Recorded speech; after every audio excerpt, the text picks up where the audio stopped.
I got a kid, so I'm doing okay with the car, and I'm Hi, I'm Shiva Bhushan. This is my 2017 Rapid Monte Carlo. I have driven about 40,000 kilometers. It's a 1.6 liter diesel engine with turbocharger, and it puts out about 125 brake horsepower. The sticker price for this car was about 15.75 lakh, and at that time there was an offer going on, so I got it around 1550 lakh. Monte Carlo kit includes rear spoiler lip, rear diffuser, black roof. You have the blackened out headline as well as the black interior. You have a different set of alloy wheels.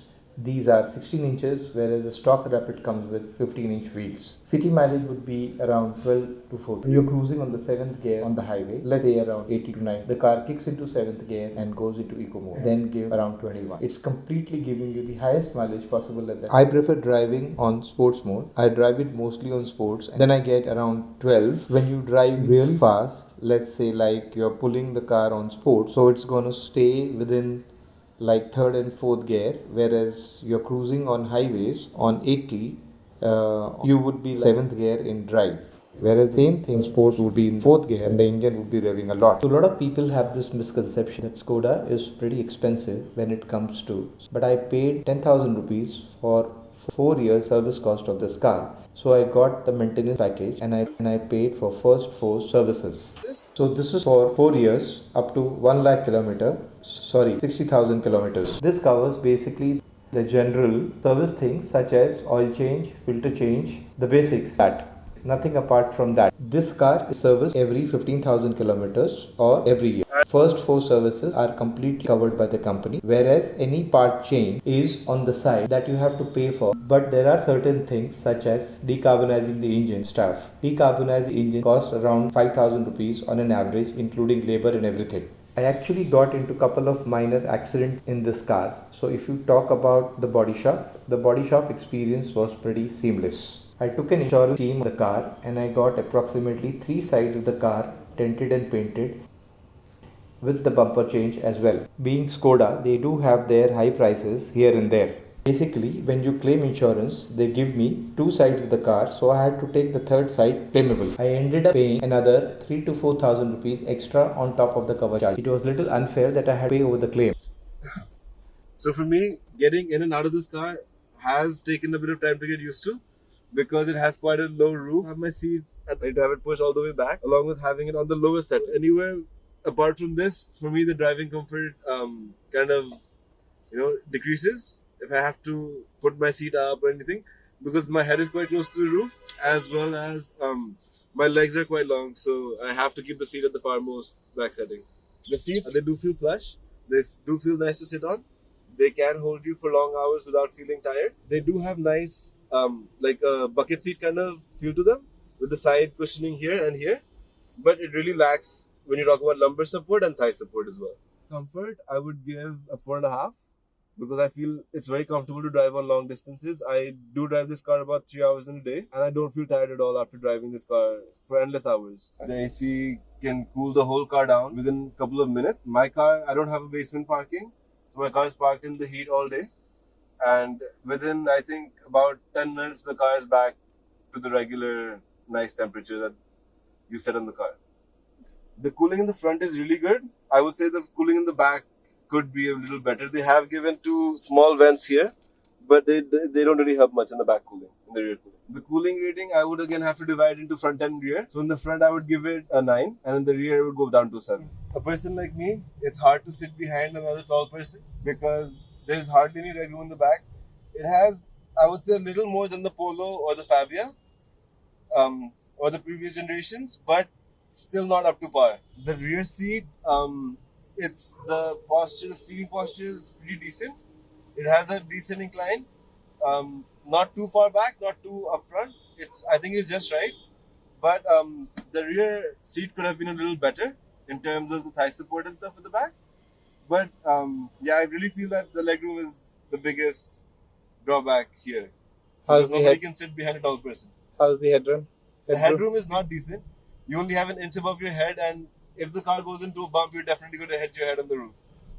Is it good for 2 or good for 3? I would say good for 2. I would give it a 3 because of the lack of legroom. the lack of headspace, and overall, like, you do feel a little cramped in the back, even if it's just two people. One thing I really love about the whole Skoda lineup is the front hoods and the really sharp lines they have running down the hoods straight to the grill. This car has like a very rugged, rough look to it. It doesn't feel very delicate, whereas other cars in the segment, they kind of feel a little delicate to look at even. But this has like a more rugged, evergreen kind of look for me.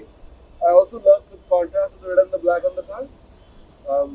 It really stands out for me, and I think had it been completely red, I wouldn't have liked it as much as I do when it's black and red. I really like the side because they've kept it simple. They haven't tried anything fancy with this car. The straight lines down from the front headlamp to the rear tail light, the straight line. So you really get that rugged feeling in this car. So the alloys are great because we have a low profile tire in these.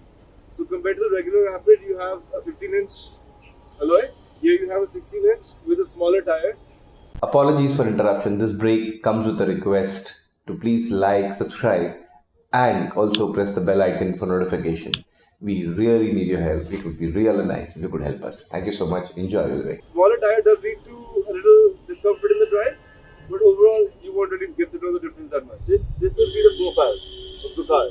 So as this reduces, you call the car a lower profile car. So that is done initially to improve the looks of the car, and secondary to help it in high speeds as well. As the profile gets thinner, the tire gets fatter. So you have more surface area on the road rather than on the side of the car. I actually do like the back end of this car as well. I think they've kept it in stream with the modern design that they've done up front. The car does look huge on the back, but thanks to having a huge boot, it pays off for what you see. It has substance to it. So when talking about other cars in the segment, like the Honda City or the Hyundai Verna, I feel that those cars, they are designed well on the rears, but you feel that kind of delicate look at it. In the Rapid, it's very rough and tough. You know that anything happens, you're going to be alright. Interior design, I would rate the car about an 8 on 10. People could argue that the Verna or the Honda City are better looking. I feel that those cars might be better looking, but this car is an evergreen design. The Verna and the Honda City, they do look a little more modern. So the 4 basically means that this car might not be the best looking, but I feel that the design is evergreen. That's why. The minute I saw the black interior, I fell in love because it really goes with the car. It goes with the outside. It really feels like a brand new car on the inside, whereas it doesn't feel dated like the old Rapid. The contrast of the red against the black, I think, really hits the jackpot for me. The center dashboard is a bit tilted towards the driver, making it more convenient for the driver to actually play around and do this without being distracted. Everything is, easy to work, like the AC, the radio is very easy. It's a full touchscreen. In this price segment, the interior is decently plush, as well as more premium than others in its range. Everything is very premium to touch and nice, hard materials, soft materials where needed to be.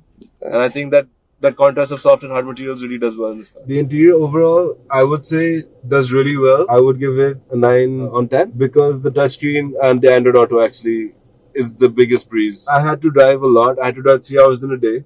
So for me, comfort along with ease of drive would be the number one priority. Basically, we have a drive mode, a sports mode, and then we have manual mode as well. So now you have to press the button at the back of the gear and pull down to drive mode. And how do you do the manual in this? The manual, you slide left. Another car is in manual. Only the number is manual. When it says D1, that means drive and first gear. And then you pull down to engage sports mode. This car in the city, I would say it doesn't perform its best. But when you talk about the car driving on the highway, it's an absolute pleasure to drive. Talking about speed, I don't feel very confident at the moment, but once I do get a tire upgrade, I feel that this car can do 140 to 160 easily. Suspension is a little soft for my preference. You feel every bump, every stone, every pebble on the road, because the overall center of gravity of this car is really good. The steering feel is really great. In sharp turns or something, this car is very nimble. You can really easily maneuver it around in the city. It's giving you the driving experience of a hatchback, being a sedan. Decelerating, the car does have a bit of an issue still. So basically, when you're going down the gears, so let's say you're going down from third gear to second gear to first gear, you will feel a bit of a jerk in the car's driving, not on the way up. On the way up, it's very smooth. The gear changes are seamless. You can't even feel when the car changes gears. So I have driven this car till 160 kilometers per hour, but I would not recommend doing so. This car still can feel a little weak at those speeds. At 160, so feeling every bump on the road does get a little scary after a point. When the suspension is giving you too much feedback at that speed, you kind of do feel a little underconfident while driving. Does the car become floaty at that speed? This car, the floating sensation starts after about 140. Aerodynamics of the car are pretty decent, which reduces the wind noises you get from the outside. When the windows are closed and all, you have very less cabin interior noise and all at that speed. How's the tire noise coming in? The tire noise and all was pretty high. And another thing is that this car is very low. When driving at high speeds, you feel more confident because it's slow.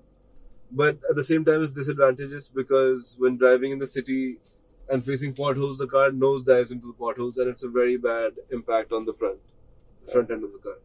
What really puts a smile on my face while driving this car is the acceleration. The acceleration is just a charm. Like it's guaranteed to put a smile on your face because once it goes, it just picks up. Like you do not feel like you're driving an underpowered car. You don't feel a lack of power in this car. Power is the least of your concerns. Once you put your foot down, the car just goes. It's a diesel, so does it have a lag? The lag is actually very less. The car turbo engages at 1500 RPM. Before the turbo, the car is still a bit sluggish. Once the turbo kicks in, there's a lot of power coming your way. The A-pillar pretty compact, so you have a lot of visibility ahead and behind it. The front windscreen has a decent amount of view. The only drawback I would say is that you can't see the bonnet, but in most cars these days you can't see it anyway. So you don't really get an idea of how far up the next car is. When talking about the safety features in this car, 2 airbags are not sufficient for this car, but so far we have ABS as well as a lot of gadgets on board to keep you and the engine as well safe from anything, such as the torque limiter. The torque limiter basically does not let you exceed a certain RPM when the car is on neutral or on low speeds to keep the engine safe basically. We also have the anti-skid control, traction control on this car. I find it very helpful because it helps to keep the car in grip on slippery roads and when it's raining outside. So when you have to suddenly brake, you do feel a bit of the ABS kicking in action. You do feel a bit of air coming through the brakes. Basically, like when you have to brake in an emergency situation and there's a car in front of you and you have to kind of swerve around the car to save yourself and that car, then you actually feel the ABS in action. Because when you're braking in a straight line and you take a bit of a turn and then you start braking again in a straight line, that's when you feel that the ABS has really helped you where normal brakes would not. The brake bite is actually relatively less. The braking distance is not that bad. I would say the car would stop in about 60-70 meters from if you're going at like around 80 on normal highway conditions. It's been equipped with a projector headlamp with regular halogen bulbs. It has 2 separate bulbs for the high beam and the low beam, as well as fog lamps on the bottom. The throw of the car is actually pretty impressive. I've never had a problem with lighting on the roads, even with the regular stock light bulb.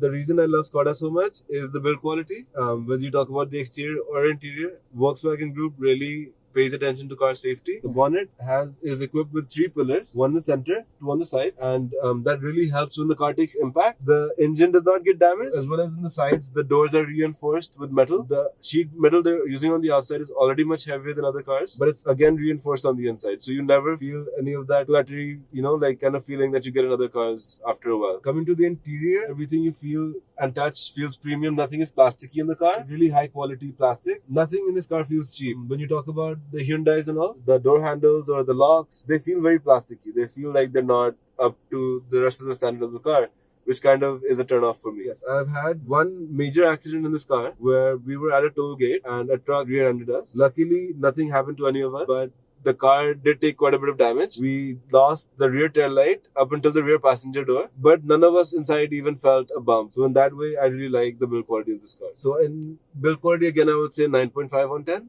When speaking of value for money, I feel that this car is a little overpriced because back in the day when it was first launched, it was much cheaper. Now they have made it a little pricier, keeping most of the car the same as before. They haven't really changed the interior or the exterior that much to be asking for that much of a premium. Value for money, I would give it a 7 on 10. When speaking of reasons to buy this car, number 1 would be build quality. Number 2 would be the ease of drive. Like, this car is very light, very nimble, very easy to drive. This car basically is a sedan, but the drive still feels like a very peppy hatchback kind of drive. Reasons for not buying this car: parts are very expensive. If anything were to go wrong with the car, it does take a while for them still to sort out some issues. The touchscreen basically has all the regular features, the radio, the media, and the best part about it is you can connect your iPhone or your Android device, and you have Apple CarPlay and Android Auto to play around with. So you have your Google Maps. You don't need to constantly be looking at your phone.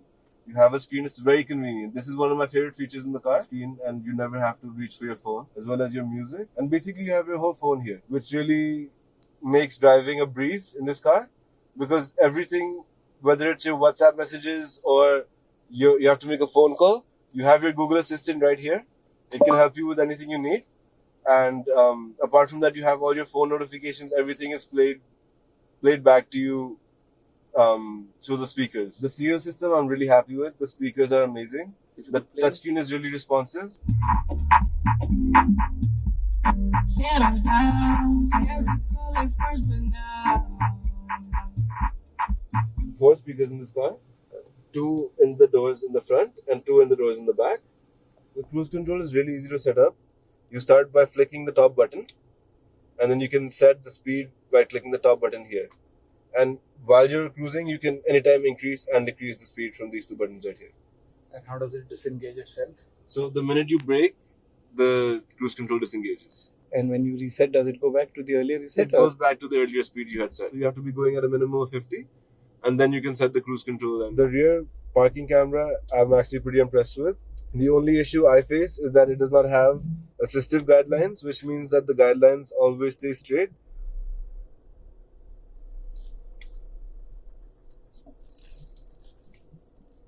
Alright guys, if you like my review, don't forget to hit the like button, subscribe, and hit the bell icon as well. Thanks guys. Thank you so much, sir. Thank you so much.